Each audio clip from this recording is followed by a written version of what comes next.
Assalamualaikum warahmatullahi wabarakatuh.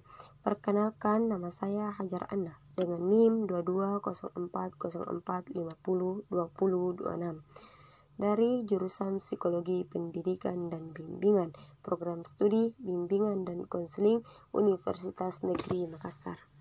Kali ini saya akan menjelaskan mengenai konsep bimbingan dan konseling komprehensif. Program bimbingan dan konseling komprehensif mengandung 4 komponen layanan, yaitu layanan dasar, layanan responsif, perencanaan individual, dan layanan dukungan sistem. Yang pertama itu layanan dasar.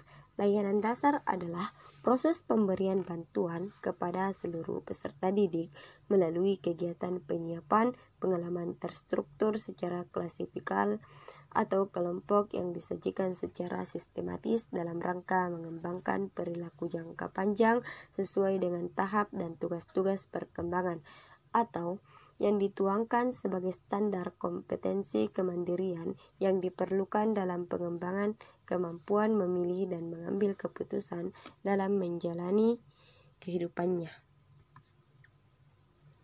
Layanan dasar. Layanan dasar berfungsi sebagai fungsi pemahaman. Secara khusus, layanan dasar memiliki tujuan membantu peserta didik agar yang pertama, memiliki pemahaman mengenai diri dan lingkungannya. Yang kedua, mampu mengembangkan keterampilan untuk mengidentifikasi tanggung jawab yang layak bagi penyesuaian diri dengan lingkungannya. Yang ketiga, mampu menangani kebutuhan atau masalahnya. Dan yang keempat, mampu mengembangkan diri demi mencapai tujuan hidup. Layanan dasar. Strategi pelaksanaan dalam pelayanan dasar terdiri atas 5, yaitu bimbingan klasikal, pelayanan orientasi, pelayanan informasi, pelayanan kelompok, dan aplikasi instrumental. Yang kedua, layanan responsif. Layanan responsif merupakan pemberian bantuan kepada peserta didik yang menghadapi kebutuhan dan masalah yang memerlukan pertolongan dengan segera. Sebab, jika tidak segera dibantu, dapat menimbulkan gangguan dalam proses pencapaian tugas-tugas perkembangan, yang termasuk layanan responsif diantaranya adalah: yang pertama, konseling individual atau kelompok. Yang kedua, referral. Yang ketiga, kolaborasi guru atau wali kelas. Yang keempat, kolaborasi dengan orang tua. Yang kelima, kolaborasi dengan pihak lain. Yang keenam, konsultasi. Yang ketujuh, bimbingan dengan teman sebaya. Yang kedelapan, konferensi kasus. Dan yang kesembilan, kunjungan rumah. Layanan perencanaan individual.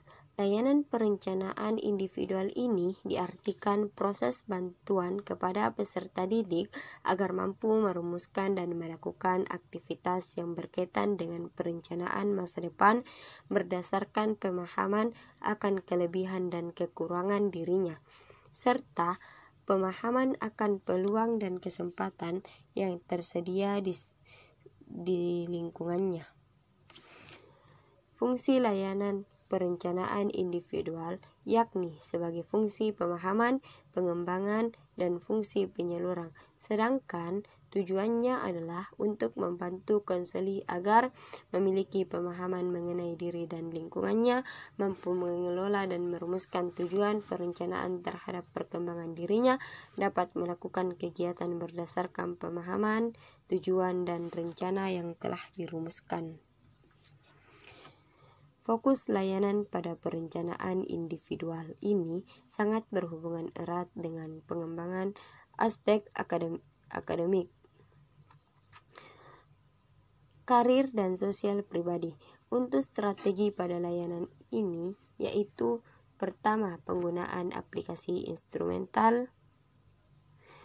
Yang kedua, penilaian individual. Dan yang ketiga, penempatan dan penyaluran.